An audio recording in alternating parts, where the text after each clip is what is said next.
Assalamualaikum warahmatullahi wabarakatuh. Alhamdulillahilladzi khalaqakum min dha'fin summa ja'ala min ba'di dha'fin quwwatan summa ja'ala min ba'di quwwatin dha'fan. Wa asyhadu an la ilaha illallah wahdahu la syarika lahu dzul jalali wal ikram. Wa asyhadu anna sayyidana Muhammadan abduhu wa rasuluhu. Allahumma fasalli wa sallim ala sayyidina Muhammadin kana sadiqul wa'di wa kana rasulan nabiyya wa ala alihi wa sahbihi alladhina yuhsinuna islamahum wa lam yaf'alu syai'an fariya. Amma ba'du, faya ayyuhal ikhwan, usikum wa nafsi bitaqwallahi wa ta'atihi la'allakum tuflihun. Qala Allah Ta'ala fil Qur'anil Karim, a'udzu billahi minasy syaithanir rajim. Bismillahirrahmanirrahim. Faqimus shalah, innas sholata kanat 'alal mu'minina kitaban mauquta. Jamaah Jumat rahimakumullah. Di awal khutbah di majelis yang mulia ini, marilah kita tingkatkan ketakwaan kita kepada Allah Subhanahu wa Ta'ala, yaitu dengan menjalankan perintah Allah Subhanahu wa Ta'ala dengan ikhlas, khusyuk, lagi penuh tawakal, dan menjauhi larangan Allah Subhanahu wa Ta'ala dengan penuh kesabaran. Shalawat dan salam mudah-mudahan tetap terlimpahkan kepada Nabi Muhammad SAW. Di dalam sebuah hadis dikatakan, inna awwala ma yuhasabu bihil abdu yaumal qiyamati min amalihi as-shalah, fa in salahat faqad aflaha wa anjaha, wa in fasadat faqad khaba wa khasira. Sesungguhnya amalan yang pertama kali dihisab dari seorang hamba pada hari kiamat adalah sholatnya. Jika sholatnya baik, maka beruntunglah dan selamatlah dia. Namun jika sholatnya rusak, maka merugi dan celakalah dia. Jamaah rahimakumullah, dari hadis di atas menginformasikan kepada kita bahwasanya sholat adalah amal yang harus kita prioritaskan di dalam kehidupan dunia ini. Mungkin kita diperbolehkan untuk menggapai jabatan setinggi-tingginya. Mungkin kita juga diperbolehkan untuk mencari rizki sebanyak-banyaknya. Dan mungkin juga kita diperbolehkan untuk menyekolahkan anak setinggi-tingginya. Tetapi mafhum hadis di atas, kita tersadarkan bahwasanya yang paling kita prioritaskan dari amal kita adalah bukan itu semua. Karena memang yang ditanyakan nanti adalah bukan seberapa tinggi jabatan kita, bukan seberapa banyak gaji kita, bukan seberapa tinggi tingkatan sekolah anak kita. Akan tetapi yang ditanyakan adalah bagaimana sholat kita dan sholat orang-orang yang menjadi tanggung jawab kita. Dan terlebih lagi dilanjutkan dengan apabila sholatnya baik, maka dia akan beruntung dan selamat. Sehingga kita pahami perkataan ini, keberuntungan seseorang itu bukan pada jabatannya, bukan pada hartanya, bukan pada berapa tinggi sekolahnya, tetapi keberuntungan seseorang itu ada pada sholatnya. Dan juga orang yang celaka adalah orang yang buruk sholatnya dan orang yang sering meninggalkan sholatnya. Dan juga kita tahu semuanya bahwasanya sholat merupakan patokan selamat atau tidaknya seorang hamba besok di hari akhir. Sehingga jika ada satu sholat yang ditinggalkan, maka tidak ada satu amalan yang bisa menggantikan sholat yang kita tinggalkan tersebut, kecuali dengan melaksanakan sholat atau mengqadha sholat itu. Maka misalkan kemudian kita meninggalkan satu sholat saja, lalu kita membangun banyak masjid, atau mungkin kita bersedekah kepada banyak orang-orang miskin, atau mungkin kita membangun banyak pondok-pondok pesantren, maka semua itu tidak bisa menggantikan posisi satu sholat yang kita tinggalkan.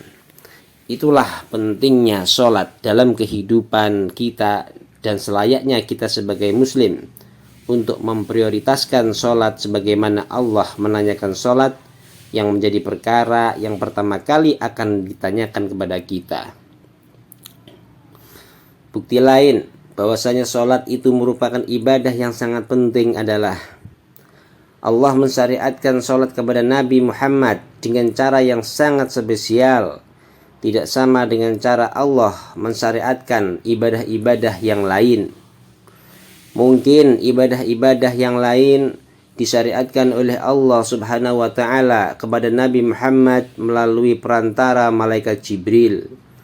Akan tetapi sholat 5 waktu Allah memerintahkan langsung kepada Rasulullah sallallahu alaihi wasallam, dan Rasulullah dipanggil dengan cara Isra Mi'raj, yang mana pada malam itu Rasulullah mendapat perintah 1 hari 1 malam sholat 50 waktu. Kemudian Rasulullah sami'na wa ata'na, menerima perintah itu, dan kemudian turun ke langit. Setelah turun ke langit, Rasulullah bertemu Nabi Musa. Kemudian Nabi Musa memprotes atau memberikan nasihat kepada Rasulullah bahwasanya, wahai Muhammad, umatmu tidak akan sanggup melakukan itu, maka mintalah takhfif, mintalah keringanan kepada Allah. Kemudian Rasulullah naik lagi ke atas dan meminta keringanan kepada Allah, dan dipotong 5 waktu sholat sehingga menjadi 45 waktu sholat. Kemudian turun lagi kepada Nabi Musa, dan Nabi Musa masih menyarankan hal yang sama untuk meminta keringanan kepada Allah, sampai akhirnya Rasulullah naik lagi untuk meminta keringanan kepada Allah. Seperti itu seterusnya sampai akhirnya diwahyukan kepada Nabi Muhammad, wahai Muhammad, aku perintahkan kepadamu 5 waktu sholat sehari semalam, di mana 1 waktu sholat nilainya sama dengan 10 waktu sholat. Maka dari hadis di atas, setelah kita mengetahui betapa pentingnya waktu sholat dan spesialnya waktu sholat, kita juga mengetahui bahwasanya setiap sholat yang kita laksanakan, maka ada 10 waktu sholat yang kita telah terima. Dan juga sebaliknya, setiap 1 sholat yang kita tinggalkan, maka kita meninggalkan 10 waktu sholat. Maka sangat beruntunglah orang-orang yang diberikan hidayah untuk melakukan sholat 5 waktu, dan juga sebaliknya, maka sungguh rugilah orang-orang yang meninggalkan sholat 5 waktu. Jamaah rahimakumullah, sebagai bukti lain bahwasanya sholat 5 waktu adalah perkara yang sangat penting. Sholat 5 waktu didesain untuk bisa dilaksanakan semua orang dalam keadaan apapun. Berbeda dengan ibadah-ibadah lain, mungkin kalau kita lihat ibadah puasa hanya dibebankan kepada mereka yang mampu untuk menahan lapar dari fajar sampai maghrib. Namun bagi mereka yang tidak mampu karena sepuh atau mungkin karena sakit, maka cukup bagi dia membayar fidyah.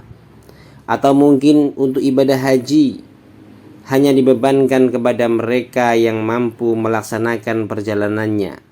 Akan tetapi bagi yang tidak mampu, maka kewajibannya pun digugurkan oleh Allah. Berbeda dengan sholat, yang mana Allah tidak menggugurkan satu pun dari orang muslim yang mukallaf selama seseorang tersebut masih hidup. Jika orang tersebut sakit, maka diperbolehkan bagi dia untuk sholat semampunya, yang mana kita tahu salah satu rukun sholat itu adalah berdiri.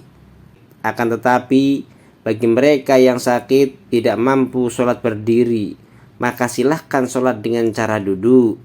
Bahkan bagi mereka yang sakit parah, sangat parah sakitnya, yang mana duduk saja tidak bisa, maka silahkan laksanakan sholat dengan cara tidur, dengan mengisyaratkan mulutnya dan tangannya. Bahkan bagi mereka yang mulutnya dan tangannya sudah tidak bisa bergerak sama sekali, akan tetapi hatinya masih sadar, maka Allah tidak mengangkat kewajiban sholat tersebut sampai ajal menjemputnya. Maka bagi kita semua yang alhamdulillah masih diberikan kesehatan, masih diberikan waktu luang, maka dengan alasan apa lagi yang kita kemukakan di hadapan Allah ketika ditanya kenapa banyak sholat yang ditinggalkan? Bahkan sholat tidak perlu untuk menunggu sampai kita bersih dari dosa. Tidak disyaratkan orang yang mau sholat harus bersih dari dosa-dosa. Akan tetapi bagi kita mungkin yang masih banyak maksiat yang kita tidak tinggalkan, maka tetaplah lakukan sholat, karena Allah berfirman, wa aqimis sholata inna sholata tanha 'anil fahsya'i wal munkar, yang artinya, dan dirikanlah sholat, sesungguhnya sholat itulah yang akan mencegah, yang akan membersihkan dari perbuatan keji dan mungkar. Maka dari itu jamaah rahimakumullah, marilah kita berdoa bersama-sama kepada Allah supaya kita diberikan hidayah, taufik dan inayahnya, agar kita diberikan kekuatan untuk menjalankan syariat-syariat Allah, terutama sholat. A'udzu billahi minasyaitonir rajim. Qad aflahal mu'minun alladzina hum fi sholatihim khashi'un. Barakallahu li wa lakum fil Qur'anil azim wa nafa'ana wa iyyakum minal ayati wadh-dhikril hakim. Innahu ta'ala jawadun karim, malikum barrun raufur rahim.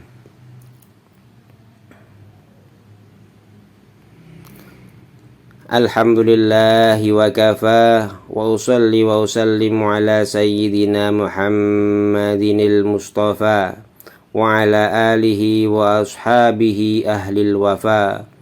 Ashhadu an la ilaha illallah wahdahu la syarika lah, wa ashhadu anna sayyidana Muhammadan abduhu wa rasuluh. Amma ba'du, faya ayyuhal muslimun, usikum wa nafsi bitaqwallahil aliyyil azim, wa'lamu anna allaha amarakum bi amrin azim, amarakum bis salati wassalami ala nabiyyihil karim, faqala inna allaha wa malaikatahu yusalluna ala nabi, ya ayyuhalladzina amanu sallu alaihi wa sallimu taslima. Allahumma salli ala sayyidina Muhammadin wa ala ali sayyidina Muhammad kama sallaita ala sayyidina Ibrahim wa ala ali sayyidina Ibrahim wa barik ala sayyidina Muhammad wa ala ali sayyidina Muhammad kama barakta ala sayyidina Ibrahim wa ala ali sayyidina Ibrahim fil alamin innaka hamidun majid. Allahumma ighfir lil muslimina wal muslimat wal mu'minina wal mu'minat al ahya'i minhum wal amwat. Allahumma adfa' 'anna al bala' wal ghala' wal waba'a wal fahsya'a wal munkar wal baghya was suyuf al mukhtalifah والشدائد والمحان ما ظهر منها وما بطن من بلدنا هذا خاصة ومن بلدان المسلمين عامة إنك على كل شيء قدير. عباد الله، إن الله يأمرك بالعدل والإحسان وإيتاء ذي القربى وينهى عن الفحشاء والمنكر والبغي يعظكم لعلكم تذكرون. فاذكروا الله العظيم يذكركم ولذكر الله أكبر.